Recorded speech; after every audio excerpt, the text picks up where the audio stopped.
Welcome into the Locked On Knicks podcast as the New York Knicks win in Denver for the first time since 2006 and move to 2-0 on the road trip of death. Yeah, their losing streak in Denver was almost a legal adult, but didn't quite make it there. Julius Randle played a big part in it, 34 points for the Knicks. We'll talk about him. We'll talk about the Knicks' late game heroics in general, some great defense down the stretch by them. Talk about RJ Barrett's struggles. He's apparently under the weather still. Did not look super great in this game, and just some other news and notes on players coming up next on Locked On Knicks. You are Locked On Knicks, your daily New York Knicks podcast, part of the Locked On Podcast Network, your team every day.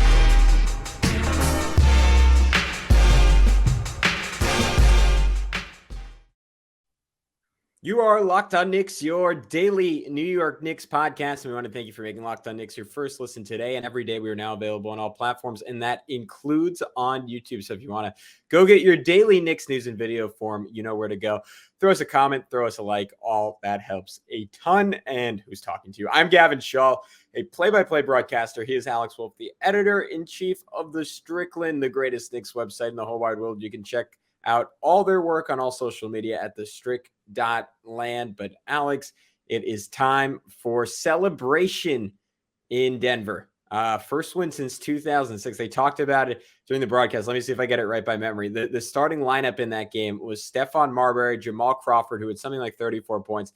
I think it was Quentin Richardson, Channing Frye, Eddie Curry, Ronaldo Balkman, David Lee, Nate Robinson, Kelvin Cato coming off the bench in that one. Jamal Murray doing his best Bones Highland impression, hitting a crazy deep three to end it. I thought when I saw the team, I was like, wow, that's a fun lineup. I guess Marbury was a little past his prime, but that's neither here nor there. We're here to talk about Julius Randle, who's just spectacular in this one. Yeah, I thought it was kind of funny too, thinking about that. Think about how ancient history, like first off, it was Melo in a Nuggets uniform, and it wasn't even that far into his Nuggets tenure yet.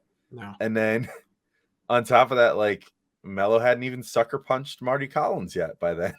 It was still, they were still great friends at that point. It was still a very young time for Carmelo Anthony. Just insane to think about that. Literally 16 years between Knicks wins in a particular city. And I love J.R. Smith holding his head like after the miss. I was like, buddy, much worse things are going to happen to you in the final seconds in your career. Yeah, there's going to be a much more iconic one of those later. Don't worry, this one will get scrubbed off the record. Yeah. But man, what a little hit of nostalgia that was. But also what a hit of nostalgia it was to see this version of Julius Randle, as you alluded to. Randle ends with 34 points, 11 boards, 4 assists, 4 steals, all well earned. Those were not fluky steals. He played some fantastic defense in this game. Shot 11 of 21 overall. Only blemish, I guess, is shot 3 of 10 from 3 and 9 of 13 from the free throw line. But, man, so we're going to get to it in a minute. But, like, Randle said after the game that he's feeling under the weather. He sounded pretty hoarse. Apparently this was like his flu game, his version of it, in the mile high flu game, whatever you want to call it. RJ Barrett really didn't do well for the second straight game. And he's apparently, maybe he's patient zero. I don't know. Like, He's apparently been feeling under the weather for a few days now. My only logical conclusion is that Julius Randle just has to stay sick all the time, and RJ has to be in a bubble between games. That's my only.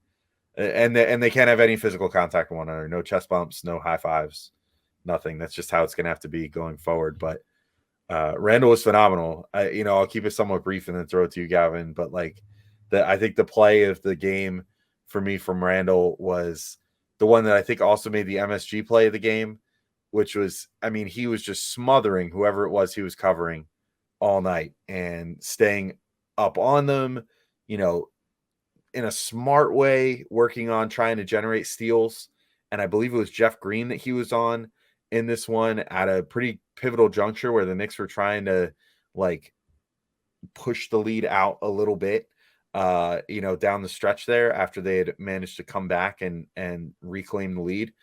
And Randle just smothered Jeff Green, got the steal on what could have been a switch, but he sort of just threw a very fast double with Brunson and managed to generate that. Then gives it to Brunson for, we should probably enjoy this one. Maybe his only dunk we'll see all year. Like, that doesn't seem like something that Brunson brings out too often. Transition dunk for Jalen Brunson, just a fantastic moment for both of them, but mostly for Randle, who, I mean, far and away, best Knicks player in this game, best player on the floor in this game, in my opinion. And it just kind of makes you yearn for, like, why can't we see this every night? I mean, this is just fantastic from him today. Yeah, I mean, I think Denver was a team that was susceptible to his physicality, because I think that's kind of the weakness of that group. Like there just isn't a ton of toughness there, especially in the front court, especially with no Nikola Jokic. And yet a lot of times with Randle, I think we see fake tough guy stuff and fake hustle stuff where you get it for a play or a minute, but the second things don't go his way, he kind of falls apart, and that element of his game disappears, and he starts chucking jumpers, and he starts being lazy on defense again. Tonight, like he there was no fragility at all. Like he brought it from the opening second, and it was a combination of toughness and hustle that, I mean, to your point, I think it was, I can't remember, it was during the show or pre-show, but it reminded us of like that 2021 year.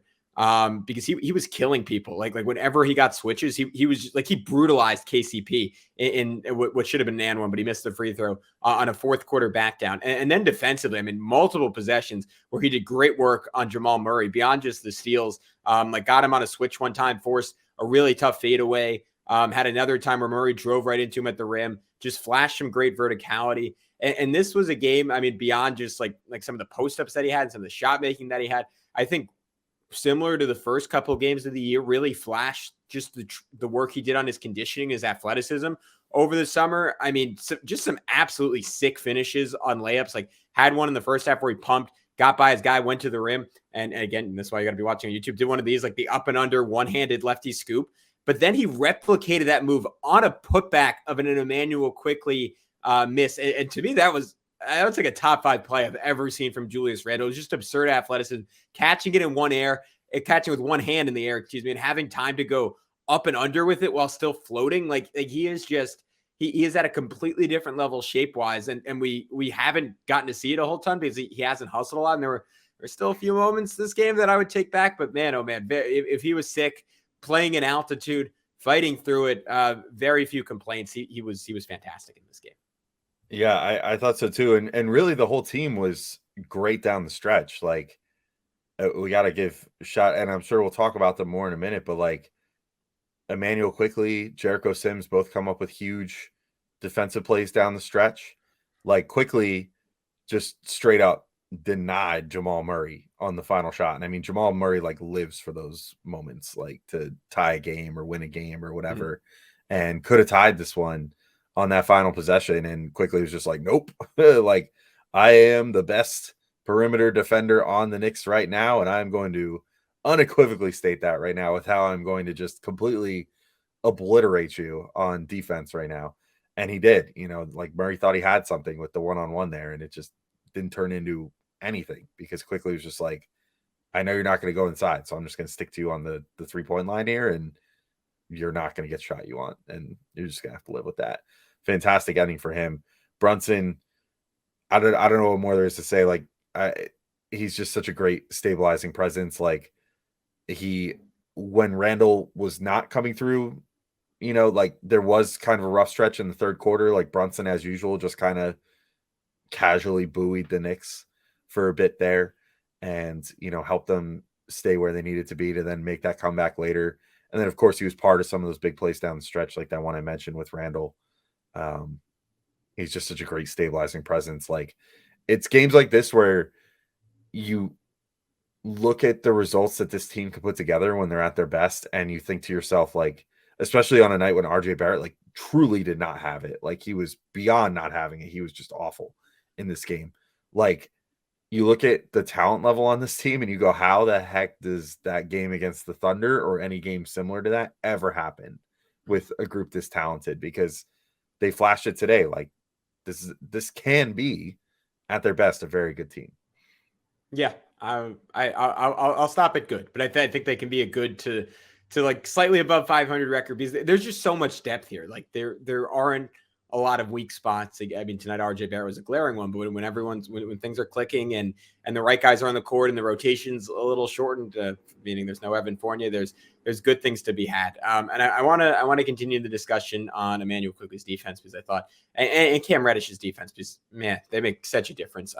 But first, if you've had to watch pretty much everyone else on the Knicks play defense this year, it might be in the market for a good therapist. I know I usually am. So I will tell you a place to go find him. Is this show is sponsored by BetterHelp. Unfortunately, life doesn't come with the user manuals. So when it's not working for you, it's normal to feel stuck. Navigating any of life's challenges can make you feel unsure, whether it's a career change, a new relationship, or becoming a parent. Therapists are trained to help you figure out the cause of challenging emotions and learn productive coping skills, which makes therapy the closest thing to a guided tour of the complex engine called you. BetterHelp has connected over 3 million people with licensed therapists. It's convenient and accessible anywhere, 100% online. I know I've been doing therapy the vast majority of my life, and especially the last few years, more consistently than I ever have, and it's helped me navigate some extremely tough things and made a substantial difference in the person I am today. So as the world's largest therapy service, BetterHelp has matched 3 million people with professionally licensed and vetted therapists, available 100% online. Plus, it's affordable. All you have to do is fill out a brief questionnaire with a therapist. If things aren't clicking, you can easily switch to a new therapist anytime. It couldn't be simpler. No waiting rooms, no traffic, no endless searches for the right therapist. Learn more and save 10% off your first month at BetterHelp.com/LockedOnNBA. That's BetterHelp, HELP.com/LockedOnNBA. And with that, we are back on Locked On Knicks. And we wanted to remind you, now that you've made Locked On Knicks your first listen today, for your second listen today, you should check out Locked On Sports today. From the games that matter the most to the biggest stories in sports, go beyond the scoreboard and behind the scenes with local experts and insights. Only Locked On can provide. Locked On Sports today, available on this app, YouTube, and wherever you get your podcasts. All right, let's talk the Knicks defense. Alex, I know we're going to spend this segment on RJ Barrett, but I will pull a trick from your book and keep it positive for just a little bit longer, because I think those three, the last two games, getting consistent minutes on the court together. And remember, going into the last two games, IQ and Reddish at the very least had only played 4 minutes together all season. I think it's completely changed who the Knicks are as a basketball team. And as much as I want them to go small and I want them to get more Obi Toppin out there, I think good things just tend to happen when Jericho Sims is on the court. So I guess we can start with him. I mean, tonight in 19 minutes, he was -2, but I don't think that was indicative of the impact he had in this game. Finished with 3 steals and 2 blocks. Tibbs just brought him into the game cold for Obi Toppin after I guess it was Brunson getting to the foul line in the final minute to give the Knicks their ultimate advantages, or maybe it was when Randle was at the line with like 50 seconds left. But either way, he locked up one of the best isolation players on planet Earth in Jamal Murray. And I know maybe Murray isn't totally back. He looked really good to me tonight for the most part. And Sims just put him in jail. And Murray did like a classic thing that you would do on a young big where he stopped and he's like, all right, you caught me. Guess I got to shoot, and did a pump fake. Most centers would foul him. Sims stayed on his feet. Great defense. And then just the event creation for Sims. I mean, he came into the game in the first quarter and immediately got a turnover in a 2-on-1 where he just kind of just jumped in the air and stuck his arms out. It reminded me of peak Mitchell Robinson. For Immanuel Quickley, I mean, this was another game where beyond just that last play on Jamal Murray, like he got poke away after poke away after poke away in this one. And it was, he was just like quick hands galore and is just so savvy, and good things just seem to happen whenever he's involved in the play. I thought this was a great stat from Jake Brown on Twitter. He noted that IQ is in the 90th percentile for guards and points allowed per 100 possessions played, 94th percentile for steal rate, and in the way he phrased it, a stunning 99th percentile for opponent effective field goal percentage. And that, I mean, especially these last few games, has really played out in the eye test. Alex, I'll leave it to you to talk about Reddish, but he just adds so much to this Knicks starting lineup because they were starved for someone who could make plays defensively and neuter possessions before they could get bad. And I think just Reddish is bringing that in abundance. Yeah, I mean, Reddish is starting to also become one of those guys where you're like, what else is there even left to say about the dude at this point? Like he's become, outside of, I guess I would say Quickley, the most consistent defender on the Knicks right now, which I think is just insanity. Like to think about where we were a few weeks ago, or like a month ago, I guess now, to where we are now with Reddish and the discourse with him and just what he's been able to do on the court. Like something is clearly just clicked with him because it's all really coming together where he has fully realized his role on defense and what he could do well. He is beginning, or I would say maybe even is already there, as far as fully realizing his role on offense and realizing that he doesn't have to go out there and live up to, pre-college hype and become the next Paul George or whatever anymore. Like he could just go out there and be like a really, really good basketball player that shoots threes and can get inside with like, I mean, he had this one make today where he got it in the corner, and instead of taking a lightly contested three from the corner, he just like put it on the floor, drove baseline, and like in 2 giant steps made it all the way to the rim from the corner. That's stuff you can't teach. I mean, that's just stuff that the kid can do because he's super long. He's like 6'7" or whatever, 6'9", whatever his listed height is, with like the 7 foot plus wingspan. Like, and I would need like individual like tailoring measurements, but he's very like leg heavy. Like he definitely takes very large strides when he's on the basketball court, and it shows. Like that's part of where his greatest athleticism comes from, I think, is just like the fact that he has that really great first step. He's developing a really great like head fake and like hezzy type move around the, the outside, to where then he can just like all of a sudden turn on the jets, take that huge first step, and already he's by his defender. And then he gets in there and he's so good at those like crazy up and under double clutch, whatever, like reverse layups that, those were frustratingly being off all the time, where you were like, man, he's got the athleticism to get there. And, the skills to like make a play like that, but just can't finish it. Now they're starting to go in, and now you're like, I mean, what's the limit with this kid at this point? And defensively, like I said, I mean, he does it in so many different ways. Like even in this game, he had like a lot of times he's usually playing passing lanes, but in this one, it was like 2 strip steals where he just like, there was I forget who the driver was, but someone was driving in on him, and he just kind of reached in, snatched that, and got out on the break with it. And then another one, I think it was KCP on the perimeter, was, trying to do his thing out there, and Reddish was just like, long arm, like, I'll take that. Like, bye. And just got out. I mean, he's so good. I'm so happy to have him in the lineup all the time. Like he's just really crushing it right now. Yeah, I'm with you. I mean, I think another one of his really good qualities, like this was the first basket of his that I noted. I mean, I mentioned the other night in crunch time, he had that great cut when Brunson was stuck at the elbow and double teamed, and Reddish was the one guy who just had the savviness to bail him out. I mean, tonight it was Randle was double teamed, and Reddish just cut off it and then just made this really tough fadeaway banker. And it was one of the few situations where you're like, oh, okay, I actually want you taking a tough shot, because the shot clock was dwindling and the Knicks weren't getting anything. And it helped that he could make a tough shot. I thought his defense on Michael Porter Jr. was really impressive. I mean, MPJ, who we've seen it from him. Like he can, when he gets going, can be one of the best scorers on planet Earth.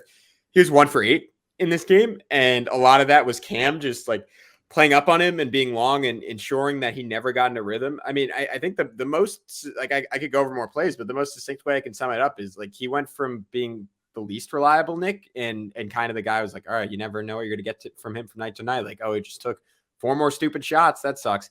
To being the most reliable one. And that's a little unfair because, as I've said a bunch of times, I think last year his process was mostly good, but at the very least, that was the perception of him coming into this season. And honestly, like at points this preseason, as you said, like it was confirmed. And now it's like, that's the one guy I don't have to worry about every night. Like I know he's going to play great defense. I know he's going to have a couple nice drives to the rim. Yeah, some nights he'll be hitting threes too and look like a star. Some nights he won't, and he'll just kind of blend in on offense. But he doesn't take anything off the table, and he's extremely additive. So yeah, he's great. Let's come back on RJ Barrett, because we gotta unfortunately get to that little bit of a downer. But Alex, the guys were probably breathing heavy tonight. And it was funny. Wally Szczerbiak during the game noted that everyone's hands were dry and they had to keep blowing into them to get enough moisture. But some people have the exact opposite problem. And what's the one product out there that those people should use? Well, that is, of course, SweatBlock, which is one of my favorite products. I've been saying this ever since we got SweatBlock back. I'm so happy to have this as a sponsor again, because it is easily one of my favorite ones that we have ever had, because it has immensely helped me in my personal life as an extremely sweaty man.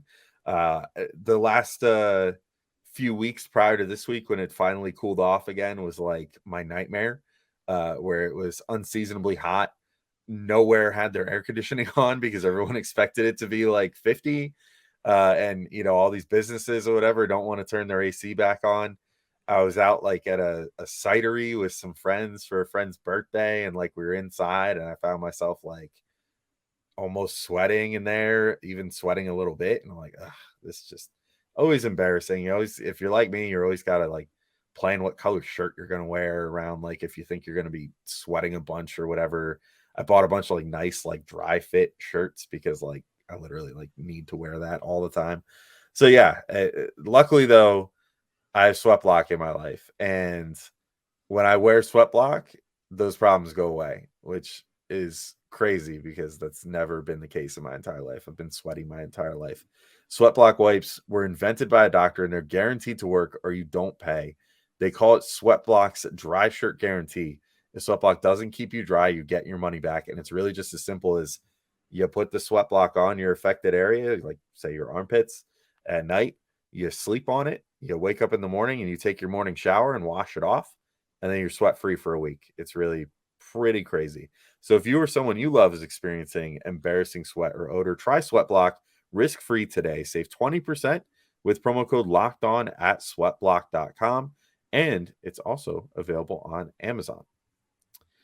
All right, and we're back to continue talking about this big Knicks win here in Denver. First one again since 2006. I can't say that enough times where it doesn't seem ridiculous that the Knicks have not won a road game at a particular place in 16 years. That's like literally half my life. It's disgusting. But I was in high school when that happened. It's just crazy. Anyway, so yeah, we got to talk about RJ Barrett, unfortunately. So, all right, I'm going to take this a slightly different direction with RJ because I don't fully blame him for this. And so like, we were talking about this in our Strickland Discord channel, and there was like this whole debate that erupted during the game. It was like, is it RJ's fault that he's out there right now, or is it Tibbs's fault? And my inclination, as much as I give Tibbs credit for some of the good things he's done these last couple of games, obviously been reading the papers and knows that he's back on the hot seat again, and he's been like, oh well, let me try. Whoa, no. He's been listening to the pods. He hasn't been no old media for Tom Thibodeau. He is Knicks Film School. He is KF.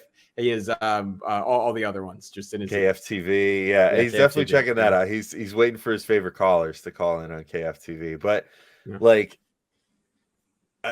so for all the good that he did, this is the thing that I think he really screwed up in this game, is that I think athletes by nature, because of just the nature of sports, I mean, if you want to talk about like it almost borders on like toxic masculinity, but like the idea of like, if you're able to walk and like get around okay, something like a sickness should not keep you off the court. And people are taught that from a young age, like just gut it out, just get on the court, like figure it out. Like if you can get out there and you can run, you can play.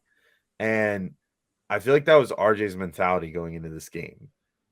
And I don't totally blame him for that. And I also don't expect that RJ or any athlete would ever, like, if they just have like a flu or a cold, ever go up to their coach and be like, coach, I got to come out.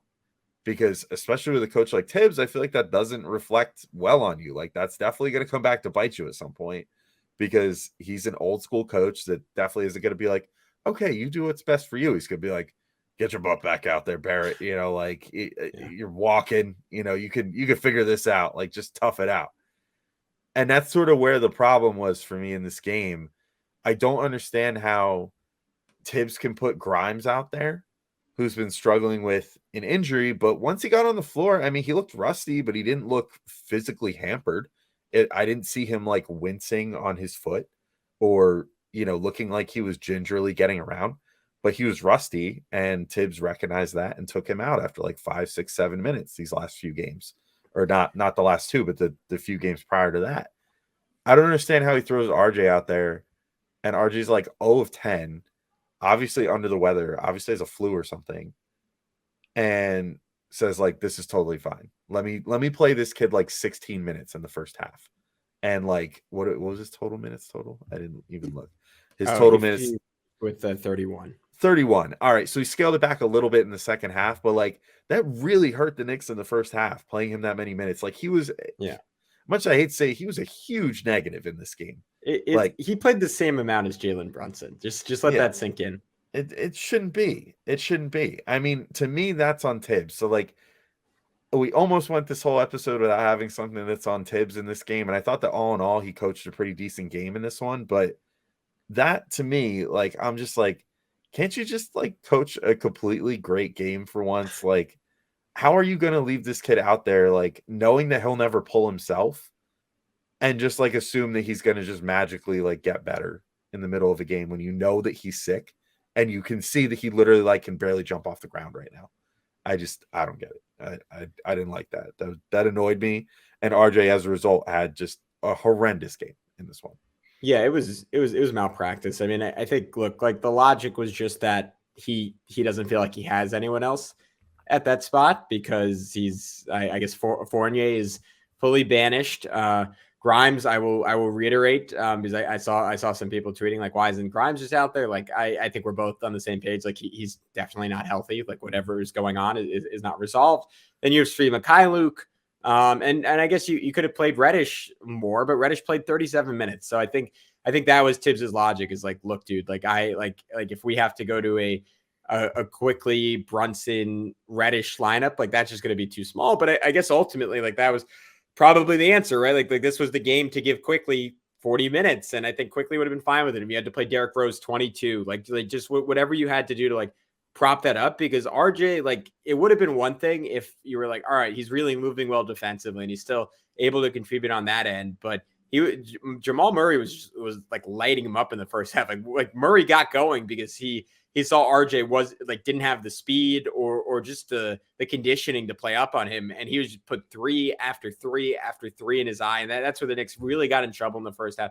And then the offense was like it wasn't fair to RJ to play him like that, because this, I think, is just whatever confidence he's built up, this is going to destroy it. I mean, and Wally, to his credit, was nailing it. Like he wasn't just missing threes; they were to the side, they were too far, they were too short. Like it wasn't, there were very few in and outs. Like it's clear that he was operating at about 40% in this one. I will wrap up my end of the podcast, Alex, actually, just to cancel this out a little bit, with complimenting Tom Thibodeau, because I thought he drew up a great set right as the subs came into the game. It ended with a lob to Quickley, but the setup was really good. So it was Rose basically on the right side. He swings it over to Quickley on the left side, and then he goes and screens for RJ Barrett. And what the Knicks have been running a lot lately is a guard screening for RJ or a big screening for RJ. And then RJ cuts across the foul line, gets it as he's cutting across the foul line, and then ducks into the rim. That has been their go-to pet play to get RJ the ball on the move, going towards the basket. And this setup was essentially identical to that. So RJ starts making that cut. 2 defenders stick with him, but instead of actually completing that cut, he just sets a back screen on Sims' man, and Sims sneaks behind Immanuel Quickley, one of the best lob throwers in basketball, launches one from 30 feet out, hits Sims in the air, dunk. So I thought that was gorgeous. That was a beautiful set play, and it continues a trend this year. For again, I still think the guy should get fired for a million reasons that we've already outlined, but I think Tibbs has flat, or maybe just his assistants, and he's listening to them, have flashed more creativity offensively this year, and that was a good example of it. Yeah, I mean, credit where it's due. Like I said, I thought that Tibbs coached a pretty good game in this one. And I mean, Yeah. look, it definitely helps like that the other team didn't have Jokic, who's obviously a 2-time reigning MVP, like Yep. fantastic freaking player, like maybe the best player on the planet right now. Definitely, I would say almost without a doubt the best offensive player on the planet right now. So you get the night off as far as having to deal with him. But yeah, they have shown some more offensive creativity, and I think that was on display pretty well in this one. Like they've definitely been utilizing back cuts more, I think. And Sims, like you said, like he's one of the main guys that's been happening with. Like he's been almost playing like the earlier career Mitchell Robinson role, where like teams still didn't quite know what to do with him yet, and so like he's just kind of hanging out baseline, and then his man will go up to try to get up to Brunson or Quickley or whomever gets in there, and then they'll just be like, "Oh, there you go, Sims, just take it from wherever. I know I could throw it anywhere within about 8 feet of the hoop, and you'll grab it and throw it in there." Which it brings me to my, I guess my last point here. I'm enjoying watching Jericho Sims like grow up before our eyes again. After having like his first few games that he came in this year, and especially like that first start and a couple games around that general vicinity, I was like, I don't know. It seems like he's still pretty green. Like maybe he's regressed a little bit. Like a better competition. Now he's playing against starters and stuff. Like this is looking pretty rough. I wouldn't be surprised if he maybe supplants Hartenstein in the starting lineup again soon. At least while Mitch is still out, because like he's been looking great. I mean, I love everything he's doing. He's being switchable on defense. He's rebounding like a madman. He even now is getting like blocks and steals, which previously he was kind of just like okay at putting himself between someone and the hoop, but now is actually like creating those events on defense. And yeah, I love everything we're seeing out of Sims right now. I'm very excited to see where he goes.